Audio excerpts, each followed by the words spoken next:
Ginger Baker of Cream, in Conversation. 11. Written by Geoffrey Giuliano. Narrated by Geoffrey Giuliano.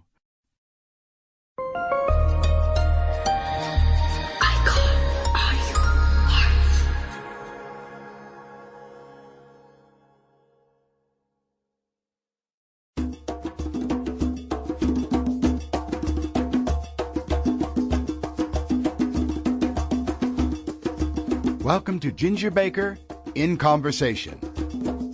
Peter Edward Ginger Baker was born August 19, 1939. He is, of course, an English drummer, best known as the founder of the rock band Cream.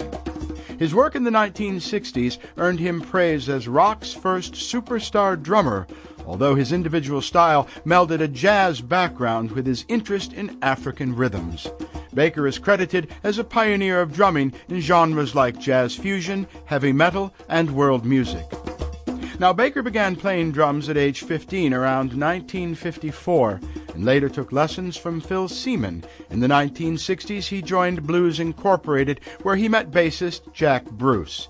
The two clashed often, but would be rhythm section partners again in the Graham Bond Organization and Cream, the latter of which Baker co-founded with Eric Clapton in 1966. Cream achieved worldwide success, but only lasted until 1968, in part due to Baker's and Bruce's volatile relationship.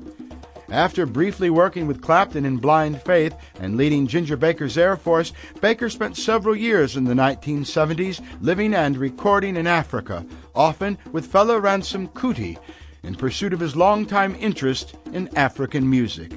Among Baker's other collaborations are his work with Gary Moore, Masters of Reality, Public Image Limited, Atomic Rooster, Bill Laswell, jazz bassist Charlie Hayden, and another personality-led effort, Ginger Baker's Energy. Baker's drumming attracted attention for his style, showmanship, and use of two bass drums instead of the conventional one. In his early days, he performed lengthy drum solos, most notably in the Cream song Toad, one of the earliest recorded examples in rock music. Baker, too, is an inductee in the Rock and Roll Hall of Fame as a member of Cream, and of the Modern Drummer Hall of Fame in 2008, and of the Classic Drum Hall of Fame in 2016. That being the annotated chapter and verse biography of Peter Ginger Baker, let me tell you where I came into the story. I received a phone call many years ago out of the blue, with a voice on the other end of the line saying, "It's Ginger," to which I replied, "Ginger who?" He said, "Ginger Baker, you idiot. I want you to write my book." This was at a time in my career when I was pretty much in demand, and I was somewhat surprised and very honored to get the call. We then met up with Mr. Baker in California at his home with many dogs, horses, and a lovely wife, followed by meetings in New York at the offices of Jim Fitzgerald at St. Martin's Press. Eventually, a lucrative international book deal was hammered out, and Ginger and I began to work on the book. It was, without doubt, one of the most extraordinary experiences of my life, and not particularly in a good way. I worked on the book very hard, and as much as Ginger said he liked it on Monday, he loathed it on Tuesday, lukewarm on Wednesday, wanted to fire me on Thursday, and loved it again on Friday. It was very difficult to know where you stand at any given time with Peter Ginger Baker at the helm. In putting together the book, we headed into Mark Studios in Clarence, New York, near my home in Lockport, where we did a marathon of about 2 weeks of extensive and intimate interviews with the legendary drummer. They were insightful and nerve-wracking, and you hear them here today for the first time. In fact, I haven't even listened to them since they were first made over 30 years ago.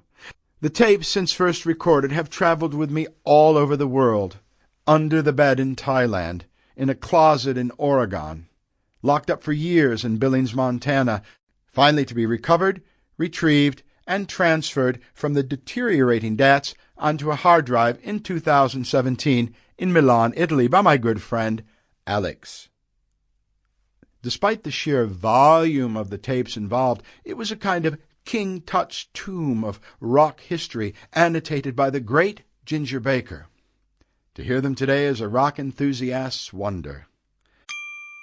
Sample complete. Ready to continue?